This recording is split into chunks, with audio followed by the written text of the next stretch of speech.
কোথায় যাব? জঙ্গলে। আমি এসে গেছি। আমি বাড়ি যাব।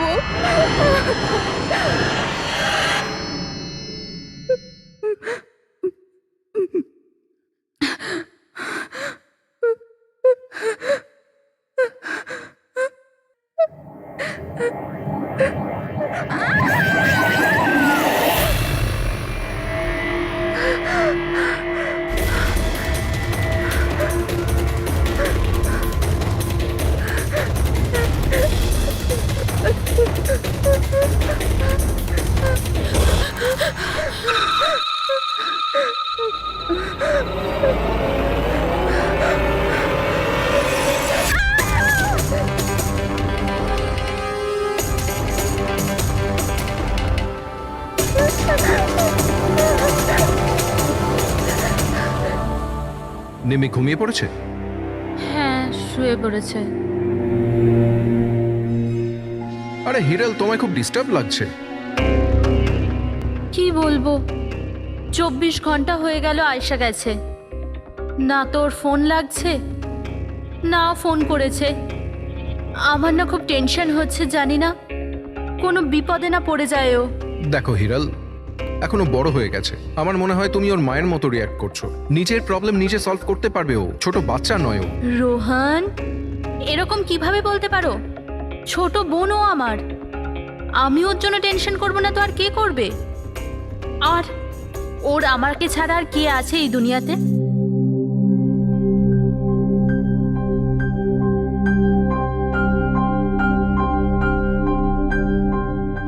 হ্যালো হ্যালো, আপনি কি হিরাল বলছেন? হ্যাঁ, আমি হিরল বলছি। আপনি কে? আমি মানিক। আমি আয়েশার সাথে কাজ করি। এখানে একটা বড় প্রবলেম হয়ে গেছে। প্রবলেম? আয়শার সাথে কি হয়েছে? দেখুন, ও জঙ্গলে কোথাও হারিয়ে গেছে। ওকে খুঁজেও পাচ্ছি না, আর ফোনেও পাচ্ছি না। আর আমাদের ভয় হচ্ছে যে ওর কিছু হয়ে যায়নি তো।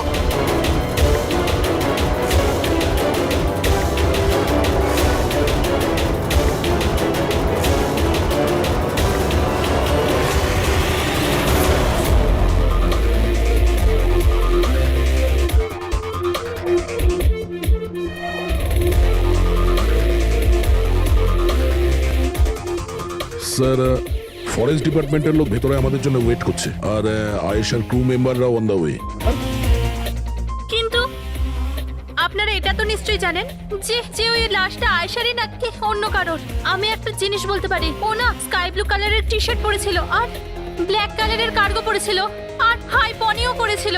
ওর জামা হাফ ডেড বডির সাথে ম্যাচ করছে কিনা এটা তো বলুন।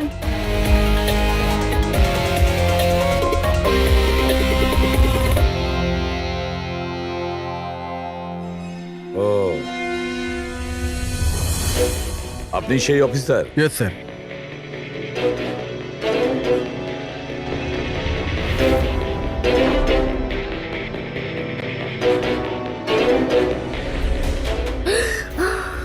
প্রশান্ত?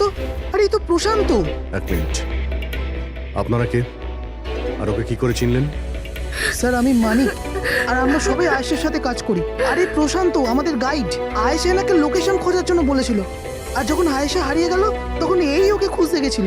এর এরকম অবস্থা, তাহলে আয়শা কিরকম অবস্থায় আছে?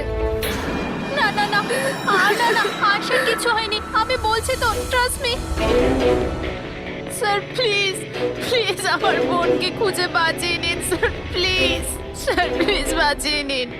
দেখো, তোমার বোনকে নিশ্চয়ই আমরা বাঁচাবো। আপনি ওনাকে একটু সাইডে নিয়ে যান। স্যার, এই বডিটা আজ সকালেই আমরা পেয়েছি। এ আমাদের গাইড বাহাদুর, এই বডিটাকে প্রথম দেখেছে। এই প্রশান্ত কি একা গিয়েছিল আয়েশাকে খোঁজার জন্য? হ্যাঁ স্যার, কারণ ও জঙ্গলের সমস্ত রাস্তা চিনতো। যত ভালো করেই চিনুক না কেন, রাতের অন্ধকারে ঘন জঙ্গলে বিনা পারমিশনে বিনা গাইডে রাতে ঘোরাফেরা নিজে থেকে মৃত্যুকে ডেকে আনা, তোমরা খুব বড় ভুল করেছো। এই বডিটা এইভাবে পেয়েছি, জানি না দ্বিতীয়টা কি অবস্থায় পাবো। স্যার, আচ্ছা এটা বলো যে এখানে কোনো হিংস্র জানোয়ার আছে?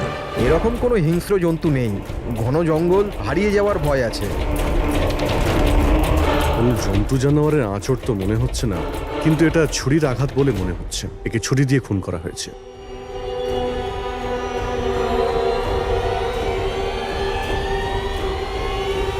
স্যার হ্যাঁ পূরবী, স্যার এই ক্যামেরাটা পেয়েছি এখানে।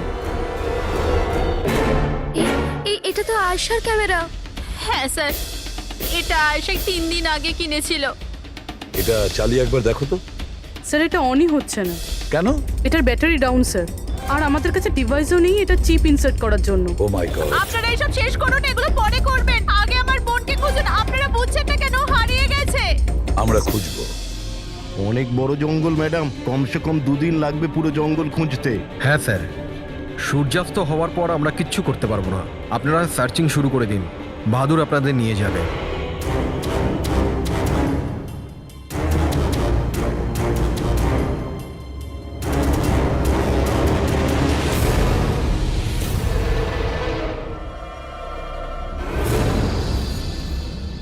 স্যার স্যার আমরা জঙ্গলের অনেক ভেতরে চলে এসেছি স্যার।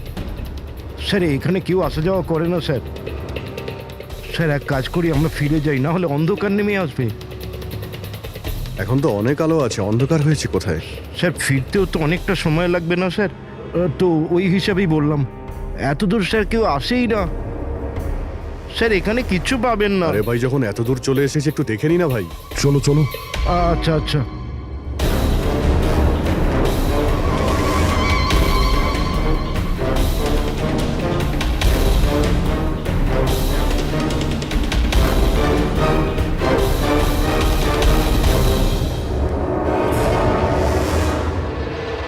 তোমরা এই জঙ্গলে ফিল্মের শুটিং করতে এসেছিলে, আর শুধুমাত্র আয়েশাই নিখোঁজ হলো, আর তোমরা ওকে খোঁজার চেষ্টাই করনি। স্যার আমরা খুব ভয় পেয়ে গিয়েছিলাম, আর এখানে ওয়েব সিরিজ শুট করার আইডিয়া আয়েশারই ছিল। স্যার আমরা ওকে আনিনি, ও আমাদের এনেছিল লোকেশন দেখাতে। হ্যাঁ স্যার, এই প্রশান্ত গাইড আয়েশার পরিচিত ছিল, আর এ কাছেই থাকতো আর জঙ্গলটাকে ভালো করে চিনতো। আর আমরা তো রাত্রিরে থাকার পর সকালে বেরিয়ে পড়তাম, সবকিছুই ঠিকঠাক চলছিল, লোকেশনও পেয়ে গেছিলাম। আর এরপর আমরা টেন্টের বাইরে আগুন জ্বালিয়ে খাবার বানাচ্ছিলাম। কটার সময়ের ঘটনা এটা? 5টা-6টা নাগাদ। আর তখনই হঠাৎ আয়েশা নিজের ক্যামেরা নিল আর জঙ্গলের দিকে যেতে লাগলো। জঙ্গলের দিকে যাচ্ছিল কেন? ও বলেছিল যে ও আশেপাশের একটুখানি ভিডিও করে হিরণকে পাঠিয়ে দেবে, আর এটাও বলেছিল আশেপাশেই থাকবে আর তাড়াতাড়ি ফিরে আসবে। তারপর অনেকক্ষণ পর্যন্ত যখন ও এলো না, তখন আমাদের মনে হলো যে কিছু গন্ডগোল আছে। এর আগে আমরা কিছু করতাম কি, সেখানে প্রশান্ত চলে এলো। ও জানতে পারলো তো ও নিজেই খুঁজতে চলে গেল। আর ও আমাদের ওখানেই থাকতে বললো। ও বলল যে জঙ্গলটা খুব বিপজ্জনক আর আমাদেরও প্রাণের ঝুঁকি থাকতে পারে। ব্যাস এটা বলেই ও জঙ্গলে ঢুকে গেল স্যার। তার মানে ওই প্রশান্ত আর ফিরে আসেনি, আর তোমরা পালিয়ে গেছো এখান থেকে নিজেদের বাঁচাতে। না স্যার, আমরা ওখানেই ছিলাম যখন চিৎকারটা শুনলাম। 15-20 মিনিট পর্যন্ত একটা মেয়ের। স্যার স্যার ওই চিৎকার শুনে আমরা খুব ভয় পেয়ে গেছিলাম, আর তারপর আমরা ওখান থেকে পালিয়ে গেলাম। স্যার আমরা খুব বড় ভুল করে ফেলেছি। চিৎকারটা শুনে আমাদের এখান থেকে পালানো উচিত হয়নি, আয়েশাকে সাহায্য করা উচিত ছিল। সত্যিই তোমরা একটা বড় ভুল করেছো। আয়েশার চিৎকার শুনে যদি তোমরা জঙ্গলে ঢুকতে, আয়েশা এখন আমাদের সঙ্গে থাকতো, আর প্রশান্ত ও হয়তো বেঁচে যেত। তুমি তো বলছিলে যে এত ভেতরে জঙ্গলের কেউ আসতে পারে না, এটা কি? স্যার আমি জানি না, কিন্তু এটা আমাদের ডিপার্টমেন্টের কখনোই নয়। জঙ্গলের মধ্যে টেন্ট, দেখছি এর ভেতরে কে আছে।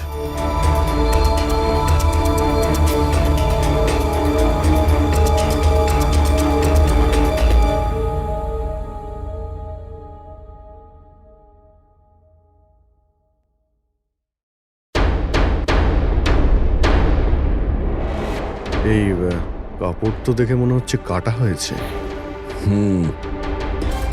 টেন্ট পিছন দিক দিয়ে কেটেছে, তার মানে সামনে কোনো বিপদ ছিল।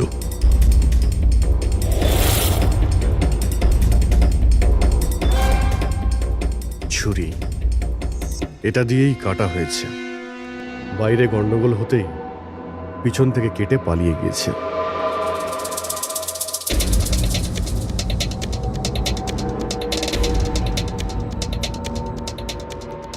রাতে থাকার পুরোপুরি বন্দোবস্ত ছিল এখানে, বোনফায়ার।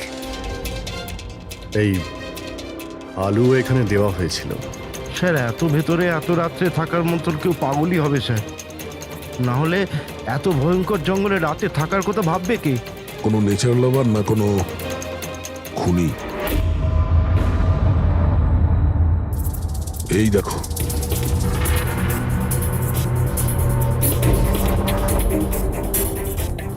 রক্ত। মনে হচ্ছে এখানে এই পাথরের ওপর কেউ বসেছিল। হতে পারে আগুন পোয়াচ্ছিল আর কেউ ওর ওপর হামলা করেছে। এটা দেখে টেন্টের মধ্যে যে ছিল সে পালিয়ে গেছে। চলো আগে গিয়ে দেখি। স্যার স্যার সূর্য অস্ত যাচ্ছে স্যার, ফিরতেও 2 ঘন্টা কমসে কম লাগবে। ফিরে যাই স্যার। ঠিক আছে, কালকে আবার আসবো। স্যার আমরা আয়েশার টিমকে এই ছবিগুলো দেখিয়েছিলাম। ওরা বলল যে এই টেন্ট ওদের ক্যাম্পের নয়। স্যার, হ্যাঁ পুরবি, আয়শার ক্যামেরার চিপ। হিরালদি, তুমি এটা মিস করলে। আমি তোমায় বলেছিলাম না আমার সাথে এসো। জানো এখানে এত বেশি গ্রিনারি আছে। লুক এট দিস, এতগুলো গাছ। It's so beautiful. দিদি আমি হাঁপিয়ে গেছি। মনে হচ্ছে আমি জঙ্গলের অনেক ভেতরে এসে গেছি। জঙ্গল তো পুরো একই রকমের না? আমি রাস্তা খুঁজে নেব, খুব একটা মুশকিল নয়।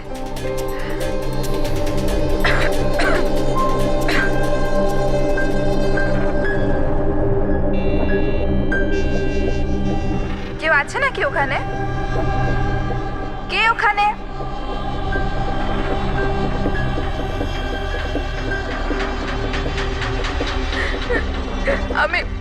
আমি ফেঁসে গেছি এখানে। আমি কিছু বুঝতে পারছি না। এখান থেকে আমি কি করে বাইরে যাব? আই এম সরি দিদি, আমার এখানে আসা উচিত হয়নি। আমার মনে হচ্ছে না যে আমি এখান থেকে বেঁচে ফিরতে পারবো। আমায় ক্ষমা করে দিও।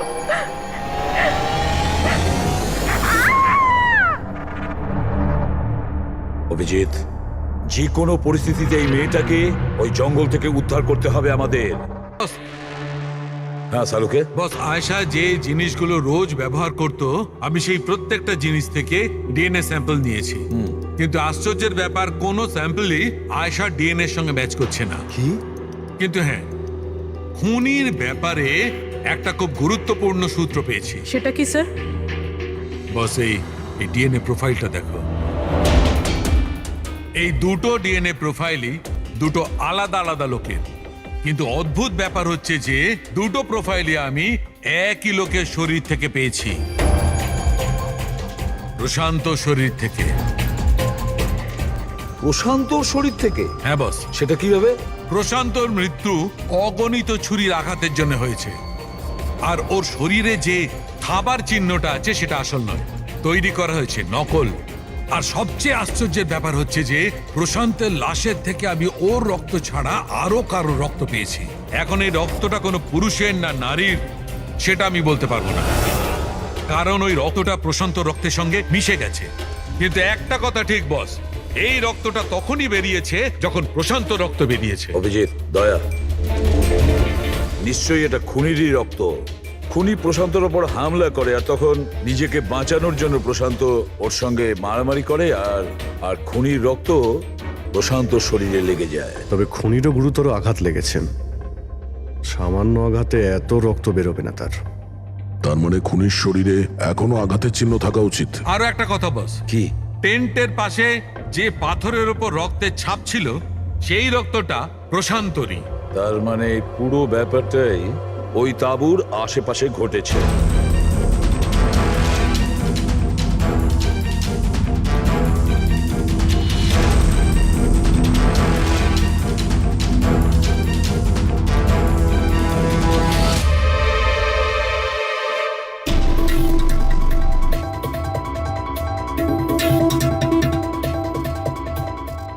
স্যার? হ্যাঁ পুরবি? স্যার, এই জুতোটা পেয়েছি। তাহলে কি এই জুতোটা আয়েশার না? তো এগিয়ে গিয়ে দেখি।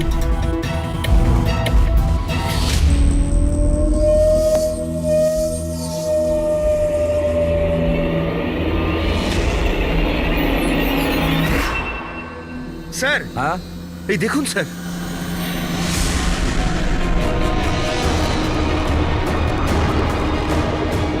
ছুরি দিয়ে আঘাত করেছে স্যারের পিঠে 5 বার। ওকে একটু উল্টে দাও। এ তো আয়েশা। ফেসটা তো পরিষ্কার দেখছি অভিজিৎ, না কোনো আঘাতের চিহ্ন, না কোনো কাটা দাগ। কিন্তু ওই ভিডিওতে যে দেখলাম। হ্যাঁ স্যার, ভিডিওতে এর মাথায় আঘাত লেগেছিল, রক্ত বেরোচ্ছিল। এখানে তো আঘাতের কোনো চিহ্নই নেই, একদম পরিষ্কার। তার মানে হলো ওই ভিডিওটা নকল। মানে আয়েশা অ্যাক্টিং আর মেকআপ দিয়ে দেখানোর চেষ্টা করেছিল যে ওকে কেউ মারতে চাইছে, খুন করতে চাইছে। কিন্তু এটা কেন করবে? স্যার, কেউ হয়তো মজা করবে, আর না হলে কোনো ভয়ঙ্কর পরিস্থিতি থেকে বাঁচার জন্য নাটক করছে। আর দুটো অবস্থাতেই এর মিথ্যেটা সত্যি হয়ে যায়। আর ও যা কিছু করেছিল, কেন করেছিল, সে তোর বন্ধু আর আত্মীয়রাই বলতে পারবে। সবাইকে ডেকে নাও। ফেডরিক, আয়েশার সমস্ত ফোন রেকর্ড চেক করো। দেখো এই ঘটনাটার পরে ও কাদের কাদের সঙ্গে কথা বলেছিল আর তারা সেই মুহূর্তে কোথায় ছিল।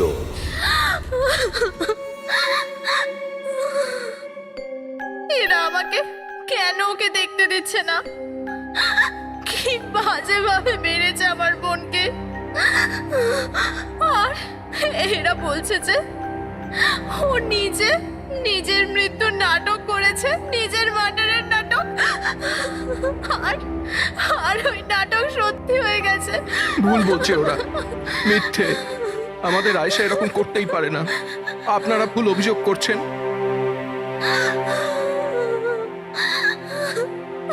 দেখুন,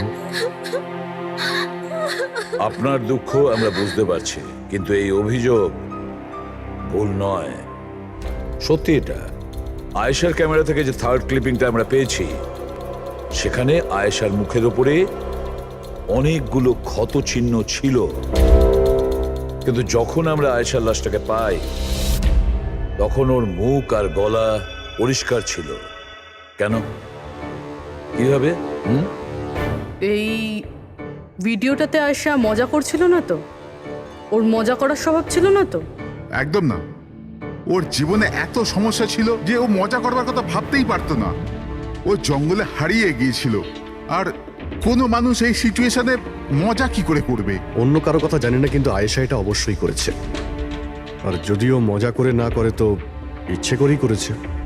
কি কেউ এটা কেন প্রমাণ করার চেষ্টা করবে যে তার সঙ্গে কিছু অন্যায় হয়েছে? আয়েশা এরকম কেন চাইবে? হ্যাঁ, ওর ওপর সত্যিকারের অ্যাটাক হয়েছিল, ও মারাও গেছে, ওটা আলাদা কথা। কিন্তু ও এই নাটকটা কেন করেছিল? কি সত্যি কি ও কোনো প্রবলেমে ছিল যার কারণে ওকে এই ড্রামাটা করতে হয়েছিল? হ্যাঁ, ও সমস্যায় ছিল, এমন সমস্যা যার থেকে ওকে মৃত্যুই বাঁচাতে পারতো। মানে তুমি কি বলতে চাইছো? স্যার, হ্যাঁ ফেডরিক, এটা আয়েশার কল রেকর্ডস।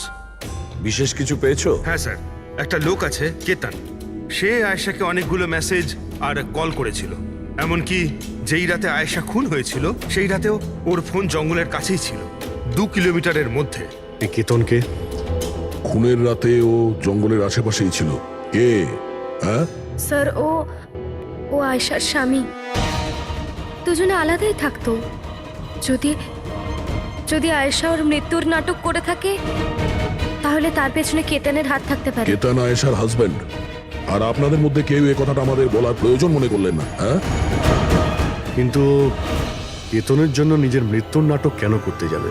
আমার মনে হয়েছিল যে আমরা কেতনের থেকে মুক্তি পেয়ে গেছি, কিন্তু আমি কি করে জানবো ওই আমার বোনের প্রাণ নিয়ে নেবে? প্লিজ, কেতনই আমার বোনকে মেরেছে। আমি বলছি, তুমি নিজেকে সামলাও প্লিজ। কেঁদো না, প্লিজ কাম ডাউন। আপনারা প্লিজ নিজেদের মধ্যে কথাবার্তাটা থামান, আর আমাদের বলুন কি ব্যাপার। আমি আপনাদেরকে বলছি, আসলে আজ থেকে 2 বছর আগে কেতন আর আয়েশার একটা ট্রিপে আলাপ হয়েছিল। আয়েশা কেতনকে বিয়ে করেছিল। তাড়াহুড়োতে সিদ্ধান্ত নেওয়ার শখ ছিল ওর, কিন্তু জানতো না ও এই সিদ্ধান্তটা কতটা ভুল নিয়েছিল।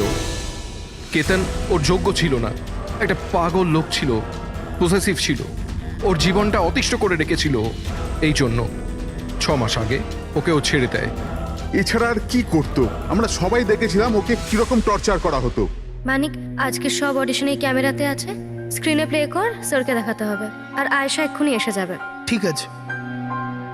আয়েশা, আয়েশা, কি হয়েছে? Are you okay? আয়েশা তুই ঠিক আছিস? কি করে হলো এসব? কে করলো এসব? আরে তোমরাও না কত প্রশ্ন করো, কিচ্ছু হয়নি আমার। আসলে কি হয়েছে, ওই তাড়াতাড়িতে সিঁড়ি দিয়ে নামছিলাম আর পা পিছলে গেছে। চুপ কর আয়েশা, কত কভার আপ করবি? আমি তো এটা বুঝতে পারছি না, তুই ছেড়ে দিচ্ছিস না কেন ওই মানুষটাকে? আমি ছেড়ে দিলেও ও আমায় ছাড়বে না। আরে আইন বলে কিছু আছে নাকি? পুলিশের হাতে তুলে দিও ওকে। কেউ ওর কিচ্ছু করতে পারবে না। ওকে যদি পুলিশে ধরেও নিয়ে যায়, ও সেখান থেকেও চলে আসবে আর আমাকে খুঁজে বার করবে, তারপর আমায় ছাড়বে না। কখন থেকে ফোন করছি তোকে আমি? হ্যাঁ, ধরছিলিস না কেন?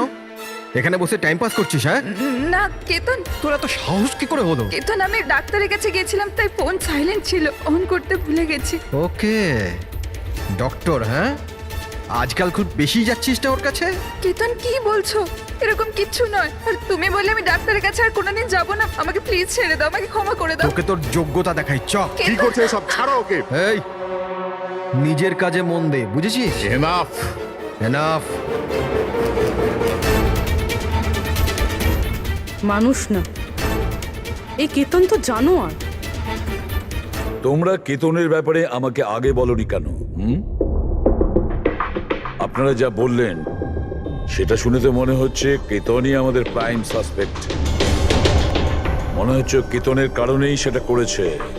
আর কেতন আয়েশার অভিনয়টাকে বাস্তবে পরিণত করেছে। যদি তোমরা কেতনের ব্যাপারে আমাকে একটু আগে জানাতে পারতে। গত 6 মাস ধরে আয়েশা আমাদের সাথেই ছিল, আর এর মধ্যে একবারও তো কেতনের সাথে দেখাও করেনি। আর শহর থেকে এত দূরে জঙ্গলে আসতে পারে সেটা তো আমরা ভাবিইনি। এই ধরনের পাগল আর সন্দেহবাতিক লোক যে কোনো কিছুই করতে পারে। হ্যাঁ, কেতনের অ্যাড্রেস আর টেলিফোন নাম্বারটা আমাদের দেবেন।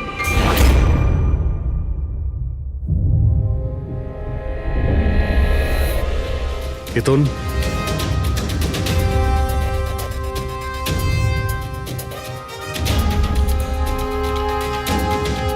স্যার, এই ফটোগুলো দেখে তো মনেই হচ্ছে না যে দুজনের মধ্যে কোনো ঝামেলা ছিল। আপনারা? কেতন আয়েশার স্বামী। পুলিশ। সিআইডি। আপনারা কি করতে এসেছেন এবার? আমার আয়েশা চলে গেছে, আমার জীবন বরবাদ হয়ে গেছে। আপনারা কি চান আমার থেকে? ইনফরমেশন তোমার আর আয়েশার ব্যাপারে শুনেছি তুমি নাকি খুব বিরক্ত করতে ওকে। স্যার, আমি ওকে অনেক ভালোবাসতাম, নিজের থেকেও বেশি। সেই কারণে ওকে টর্চার করতে, মারতেও? হ্যাঁ, আমি কেন টর্চার করবো ওকে? তোমার কাছ থেকে বাঁচার জন্য কোর্টের কাছে সাহায্য চেয়েছিল, তাও তুমি ওকে বিরক্ত করা বন্ধ করনি। স্যার, মিথ্যে কথা এসব, এরকম কিছুই ছিল না। মিস্টার কেতন, রেকর্ড আছে আমাদের কাছে। তুমি বারবার ওকে ফোন করে আর মেসেজ করে হুমকি দিয়েছিলে। আর এটাও কাউকে বলেওনি, আমরা জেনে গেছি। আর তাছাড়াও গত 6 মাস ধরে তুমি হেরাল আর রোহানের ঘরের আশেপাশে ঘোরাফেরা করছিলে। আর যে রাতে আয়েশা খুন হয়েছে ওই রাতে তুমি ওই জঙ্গলেই ছিলে। এগুলো তোমার ফোনের লোকেশন থেকে পাওয়া গেছে। নিজের অপরাধটাকে লুকানোর চেষ্টা করো না, কোনো লাভ হবে না। আর এই ডবল মার্ডারে খুনিরও প্রচুর আঘাত লেগেছে। এই কি করে লাগলো তোমার? স্যার, এই আঘাতটা ওই দিন ঝোপেতেই লেগেছিল, কিন্তু এরকম কিছুই নয় যেটা আপনারা ভাবছেন। স্যার, আমি আয়েশাকে মারিনি। স্যার, আমি মানছি যে আমি ওই দিন জঙ্গলে গিয়েছিলাম, কিন্তু স্যার আমি তো শুধু ওর সাথে কথা বলার জন্য গিয়েছিলাম। স্যার, পুরো 6 মাস হয়ে গেছে, আমি ওকে দেখিনি পর্যন্ত। খুব মিস করতাম স্যার ওকে, ওর সাথে দেখা করতে চাইতাম, ওর সাথে কথা বলতে চাইতাম, যাতে ওকে বাড়িতে ফিরিয়ে আনতে পারি, যাতে আবার টর্চার করতে পারো। না স্যার, আমি বদলে গেছি স্যার।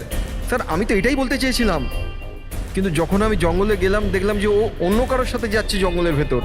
স্যার, আমি কি করতাম স্যার? আমি এমনিতেই মাথা গরমের লোক, আমি ভাবলাম বেকার ঝামেলা তৈরি হবে, সেই জন্য আমি চুপচাপ বাড়ি ফিরে এলাম স্যার। স্যার, ট্রাস্ট মি, আমি কিচ্ছু করিনি, আমি মারিনি ওকে স্যার। দেখো কেতন, তুমি এখনো আমাদের সন্দেহের তালিকায় আছো।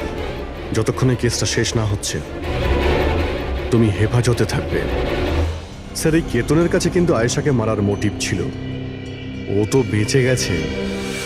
এবার বাকি রয়েছে এরা সবাই। হিরাল, সায়রা, অজিত, মানিক আর রুহান, এরা কি সবাই আয়েশার আপনজন ছিল? এদের কি মোটিভ হতে পারে? কারণ এদের মধ্যে তো কোনো প্রবলেম নজরে পড়ছে না। কেউ তো হবে স্যার যার আয়েশার মৃত্যু হলে লাভ হবে। কেউ কি পাবে ও মারা গেলে?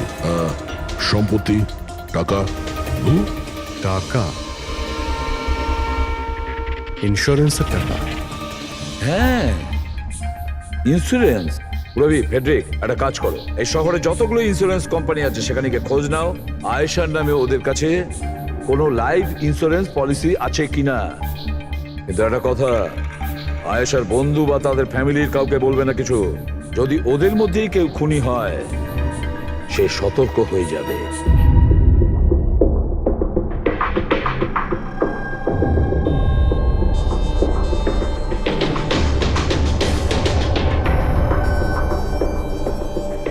ওকে, থ্যাঙ্কস স্যার। হ্যাঁ ফেডরিক, আয়েশার অ্যাকাউন্টে মাত্র 1 লাখ টাকা আছে, কোনো ফিক্সড ডিপোজিট পর্যন্ত নেই।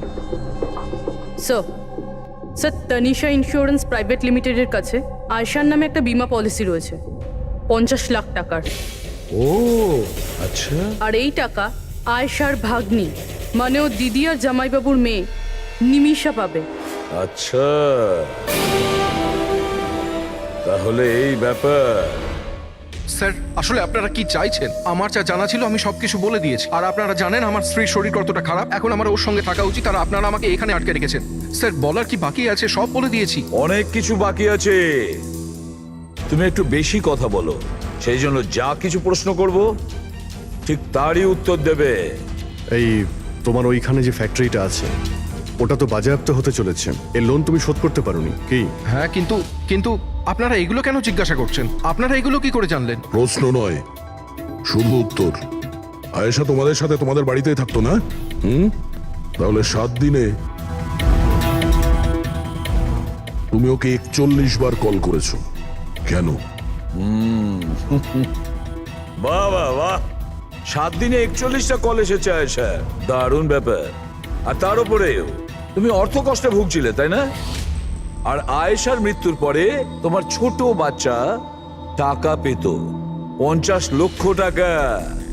আর ওই ছোট্ট নিরীহ শিশু, সে কি করে জানবে 50 লাখের ধর্ম? ও কিভাবে ব্যবহার করবে?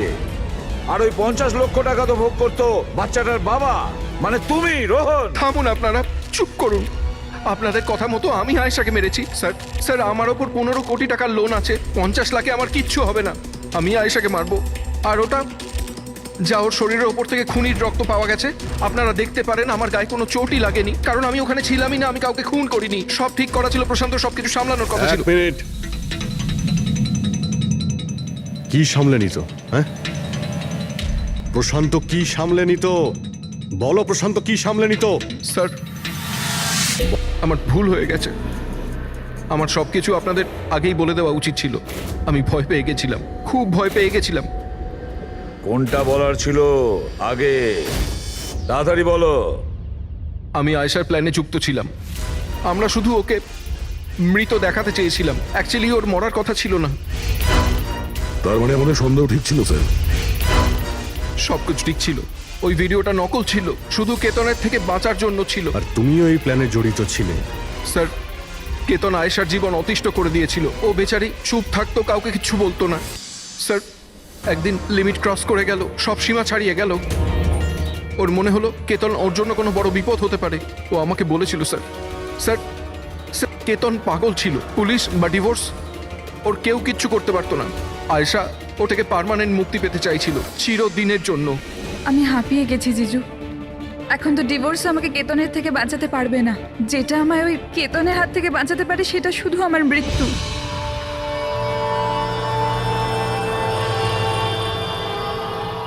আয়েশা, এটাই যদি একমাত্র রাস্তা হয় তাহলে এটাই ঠিক। তোমার মৃত্যু তোমায় কেতনের হাত থেকে বাঁচাতে পারে। মরে যাও। হোয়াট? রিল্যাক্স। আমার কাছে একটা আইডিয়া আছে। আমাদেরকে এমন কিছু করতে হবে যাতে মনে হয় আয়েশা মরে গেছে। তোমার সাথে কোনো দুর্ঘটনা হলো বা কেউ তোমাকে মেরে দিল আর বডিকে এতটা খারাপ করে দেওয়া হলো যে কেউ চিনতে না পারে আয়শা, তারপর তুমি এখান থেকে অনেক দূর চলে যাবে আর তোমার ওই ইন্স্যুরেন্সের টাকা যেটা মিমির নামে আছে আমি তোমাকে পৌঁছে দেব।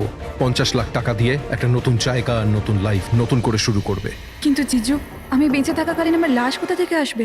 ওর জন্য টেনশন নিও না, আমি সবকিছু করে নেব। আমার এক বন্ধু আছে প্রশান্ত, ও আমার জন্য অনেক কাজ করে দিয়েছে।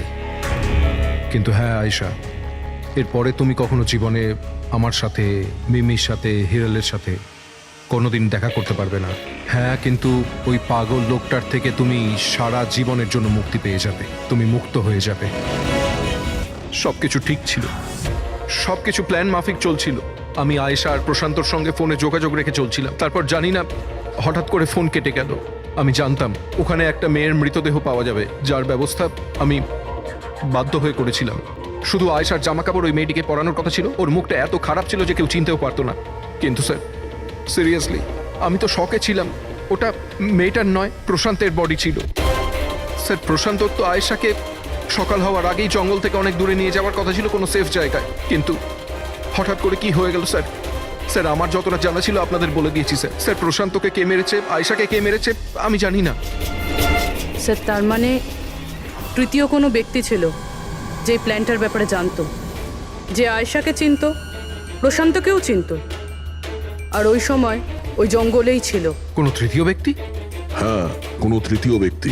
তোমার প্ল্যানের হিসাবে টেন্টে প্রশান্ত এবং আয়েশা থাকার কথা ছিল, কিন্তু টেন্টের পাশে একটা পাথরের উপর প্রশান্তর রক্ত পাওয়া গেল, আর ওই টেন্টটা পেছন থেকে ফাটা ছিল। মানে আয়েশা টেন্টের সামনে থেকে যাওয়ার বদলে পেছন থেকে ছিঁড়ে বেরিয়েছে। মানে ও বিপদটা আগে থেকে বুঝতে পেরেছিল। হতে পারে ও প্রশান্তর সঙ্গে যা কিছু হয়েছিল সেটা দেখে ফেলেছিল। ইট ইজ ক্লিয়ার যে ওখানে কোনো তৃতীয় ব্যক্তি ছিল। ও প্রথমে প্রশান্তকে মেরেছে, তারপর আয়েশার পেছনে দৌড়েছে। কারেক্ট। যদি ভালো করে দেখা যায় তাহলে ওই রাতে জঙ্গলে এটাই হয়েছিল যে প্রশান্ত আর আয়েশা জঙ্গলে যায়, আয়েশা টেন্টের ভিতরে ঘুমোচ্ছিল আর প্রশান্ত বাইরে বসে আগুন জ্বালাচ্ছিল। এর মধ্যে সেই তৃতীয় ব্যক্তি ওইখানে যায় আর প্রশান্তর সঙ্গে ঝামেলা বাঁধে, আর সেই ব্যক্তি ওর উপরে আক্রমণ করে আর আয়েশা টেন্টের পিছন দিয়ে পালিয়ে যায়। আর ওই ব্যক্তি প্রশান্তকে নির্মমভাবে হত্যা করে আর আয়েশার পিছনে ধাওয়া করে। তাহলে তৃতীয় ব্যক্তিটা কে, যে আমাদের প্ল্যানের ব্যাপারে জানতো আর জঙ্গলকেও ভালো করে জানতো, তাই এত রাতে টেন্টে পৌঁছেছিল? হ্যাঁ, এই সমস্ত চিন্তা আপনি করবেন না রোহন বাবু।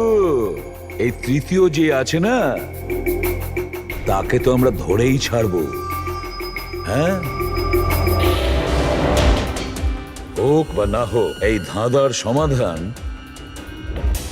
এখানে আছে, এর মধ্যে, কিন্তু আমরা দেখতে পাচ্ছি না। খুনি হবে তো স্যার এদের মধ্যেই কেউ, কিন্তু আমরা দেখতে পাচ্ছি না। রবি, ওই ক্লিপিংটা চালাও যেটা আমরা আয়েশার ক্যামেরা থেকে পেয়েছিলাম, ফার্স্ট ক্লিপ।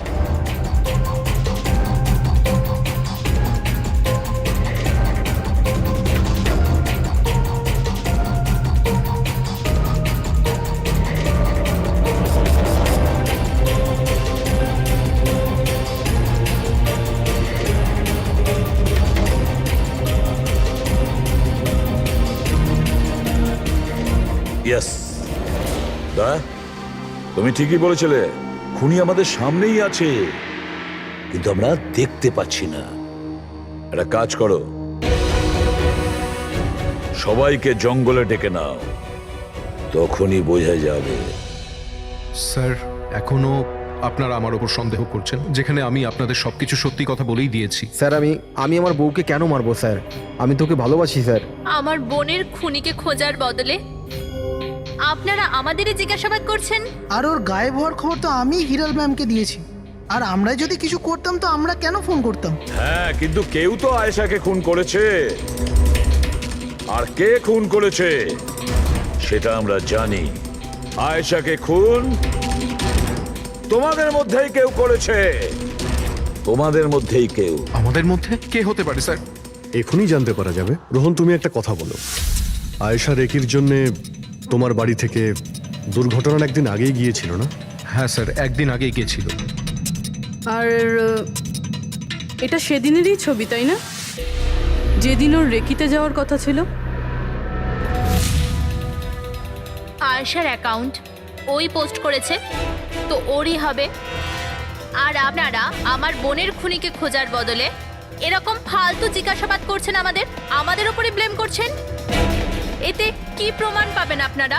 এটাই যে তোমরা আয়েশাকে জীবন্ত দেখেছিলে শেষবার ওই দিনই, তারপরও নিখোঁজ হয়ে গেছিল, তোমরা আমাদের বলেছিলে।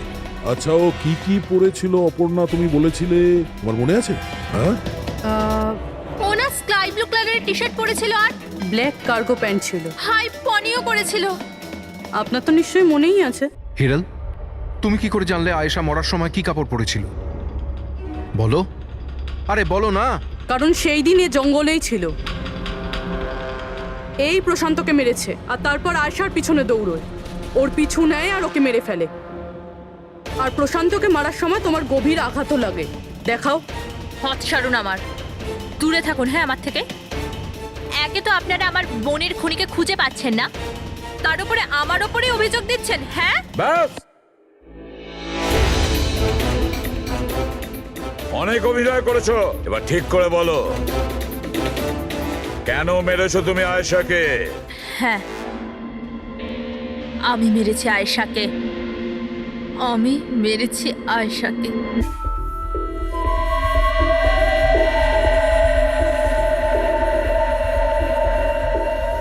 হিরাল ম্যাম, আপনি? আসতে বলো। আয়েশা না উঠে পড়ে। ইনফ্যাক্ট আমি বলছি যে ওকে সব সময়ের জন্যই না ঘুম পাড়িয়ে দাও। এটা কি বলছেন ম্যাডাম? রোহান তো তোমাকে আয়েশাকে সুরক্ষিতভাবে এই জঙ্গল থেকে বাইরে বার করার জন্য কত টাকা দিয়েছিল? 2 লাখ টাকা। আমি না তোমাকে 5 লাখ টাকা দেব আয়েশার প্রাণ নেয়ার জন্য। হিরাল ম্যাম, এসব কি বলছেন? আয়েশা ম্যাডাম আপনার বোন, আর আমি ওকে বাঁচানোর সওদা করেছি। আমি ওর সাথে বেইমানি করতে পারবো না।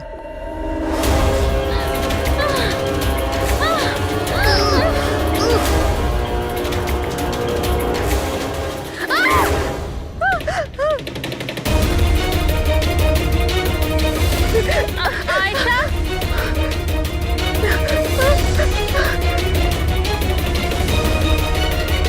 আয়েশা,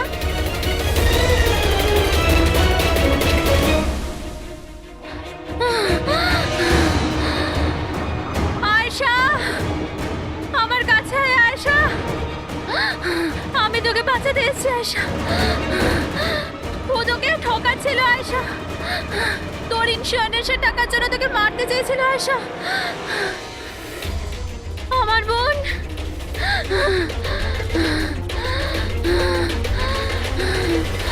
আয়েশা। সরি দিদি, আমি কিচ্ছু জানতাম না এই ব্যাপারে। সরি, আমার জন্য তোমার এত কষ্ট হলো। আমি জানতাম না যে জিজু এরকম কিছু করছে। আই এম সো সরি দিদি। আমার বোন। সরি দিদি। তুই সরি বলিস না? হ্যাঁ, এটা তো আমার বলা উচিত। কেন দিদি? I am sorry. কেন কেন মেরেছো তুমি তোমার বোন আয়েশাকে? আপনারা জানেন না আয়েশাকে, ও সবসময় না সবার প্রিয় হয়ে এসছে। ভালোবাসার আয়েশা, সবাই ওকে ভালোবাসতো, আমাকে নয়। মা, বাবা, আমার সব বন্ধু, ইনফ্যাক্ট রোহান, আমার মেয়ে নিম্মিও আমার থেকে বেশি ওকে ভালোবাসতো। ও রোহানকেও আমার থেকে ছিনিয়ে নিতে চেয়েছিল। আমি রোহান আর নিম্মিকে নিজের থেকে দূরে যেতে দেখতে পারতাম না। না, আপনি বলুন আমি কি করতাম? আমি ভাবলাম সবসময় ও আমাকে হিংসা করে না, জিতেওছে সবসময়। না থাকবে আয়েশা, আর না থাকবে ওর জিত। এর জন্য মেরে ফেলেছি আমি ওকে। হিরাল, তুমি এটা কি করে করতে পারো? আরে আয়েশা তোমার ছোট বোন ছিল, আমাকে বড় দাদার মতো দেখতো। আমি ওর সাথে এগুলো কখনো স্বপ্নতেও ভাবতে পারি না। আমার লজ্জা লাগে তোমাকে আমার স্ত্রী বলতে। রোহান, তোমার ভুল নেই এতে। সব ভুল ওই আয়েশার। ওই সব করছিল। ও না তোমাকে আমার থেকে ছিনিয়ে নিতে চেয়েছিল, কিন্তু এখন তো এটা হবেই না। এবার তো তোমাকে কেউ আমার থেকে কেড়ে নিতে পারবে না। খুব বড় ভুল করেছো তুমি। তোমার সন্দেহ, তোমার ইনসিকিউরিটি একটা নিরীহ মানুষের প্রাণ নিয়েছে, প্রশান্ত গাইডের। আর তাছাড়াও তুমি তোমার আপন বোনকেও মেরেছ। আইন তোমাকে কঠোর থেকে কঠোরতম শাস্তি